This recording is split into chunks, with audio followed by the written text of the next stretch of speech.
Nos sentimos de verdad orgullosos de estar en una revolución. Y mire que nos han atacado por ser amigos de Cuba.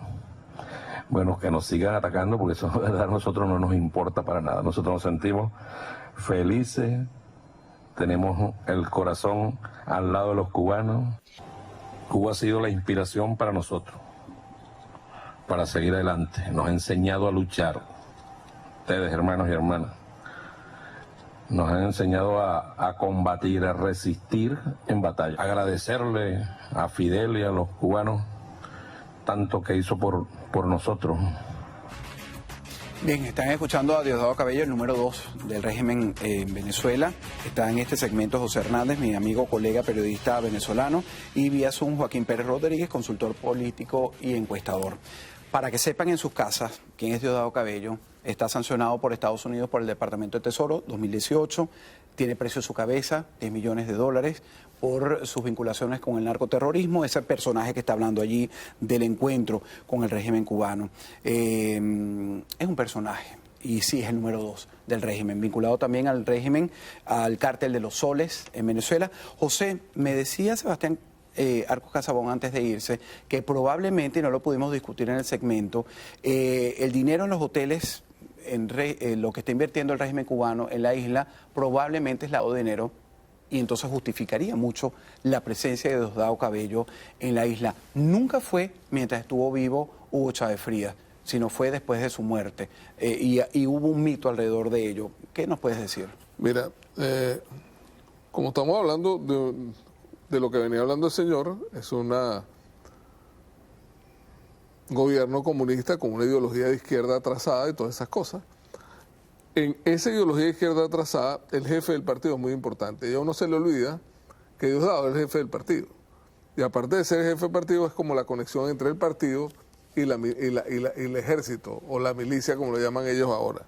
Entonces, eso no hay que perderlo de vista. Eso es número 1, número 2 y esas cosas, en este tipo de regímenes es muy raro porque el comando es muy volátil. Porque además, hay una cosa que a mí me llama la atención, que es que en el momento que empezaron a viajar esos cabos sueltos a Cuba entre el 2008 y 2012, empezó a sentirse mal el anterior presidente y terminó como terminó. El anterior dictador. Era presidente también, o sea, dictador, tirano, o sea, el anterior tirano, pues, vamos a ponértelo así. Pero terminó como terminó. Yo no estoy diciendo que esto esté ocurriendo ahorita, pero se parece igualito, como dicen en Venezuela. Entonces, ¿cómo va a terminar esto? Eso no lo sé. No entiendo por qué tiene la modalidad de entrar por Santiago de Cuba y no por La Habana, que es como normalmente se entra, pero igual llegó a La Habana esta tarde estaba en La Habana. Y lo que tú dices de los hoteles es bastante importante, porque su esposa, que también creo que estaba en el viaje, era ministro de turismo, y los hoteles son un imán para lavar dólares en todas partes del mundo, porque tú puedes hacer mucha caja y en el manejo de la caja en efectivo tú haces un proceso de lavado de dinero muy fácil, hoteles y casinos. Y además no debemos olvidar Joaquín Pérez Rodríguez, que nos acompaña también en este segmento, consultor político, el tema de Isla Margarita, las conexiones, los viajes que están haciendo con los cubanos y toda esta conexión. ¿Qué nos puede explicar sobre este tema y la presencia de Cabello en la isla de Cuba? Mira, yo tuve la ocasión de conocer bastante a Diosdado Cabello al principio del sistema, ¿no? Al principio de la dictadura. Arias Cárdenas era candidato de COPEI y de varios partidos a la gobernación del Zulia, y me dijeron, yo había sido secretario de organización, que apoyara y dirigiera esa campaña. Fui, ganamos, y Diosdado Cabello estaba muy cerca de Arias Cárdenas. Eso es una información. Después otra, yo supe en ese momento, por las conversaciones que ellos tenían, que había habido un intento de asesinato a Chávez cuando estaban presos por parte de los oficiales jóvenes. Diosdado Cabello no era ajeno a eso, porque era de los oficiales jóvenes. Entonces había una... ¿Por qué? Bueno, porque decían que Chávez había traicionado el levantamiento y que había ordenado que la gente se rindiera y que eso era una traición.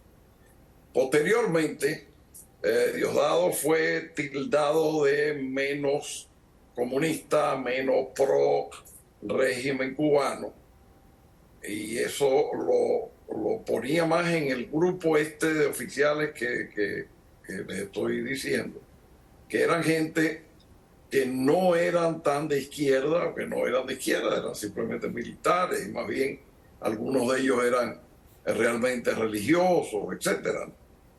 Pero últimamente, hace ya tiempo, después de que comenzó la corrupción general, Diosdado se empezó a integrar al sistema de una manera muy importante. Esta visita a Cuba lo que hace es ratificar todo ese proceso de acercamiento a la revolución radical y al mantenimiento del poder. ¿Qué me dice a mí esta visita? Bueno, que las elecciones no se van a respetar en Venezuela, desgraciadamente. Hay que apoyarla, hay que seguirla echando hacia adelante, porque lo peor que uno puede hacer en una situación como esta es rendirse. Pero se ve que el régimen se está preparando para desconocer las elecciones, bien sea.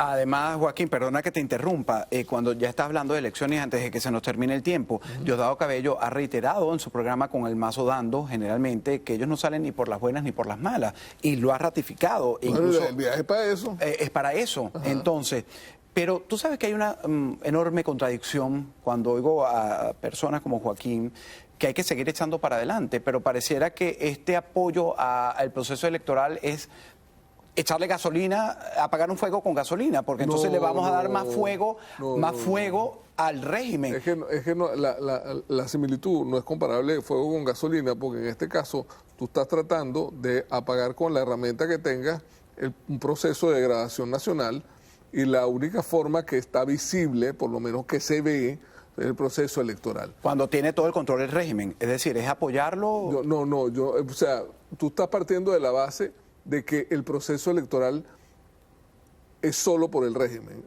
Hay que partir de la base que el proceso... Estoy partiendo de la base de que el régimen se ha robado las elecciones. En 2018 lo hizo con más de 1 millón de votos, dicho por Marmatic. El proceso electoral, todo proceso electoral, en todas partes del mundo, incluyendo los partidos comunistas en todas partes del mundo, generan movimientos diferentes.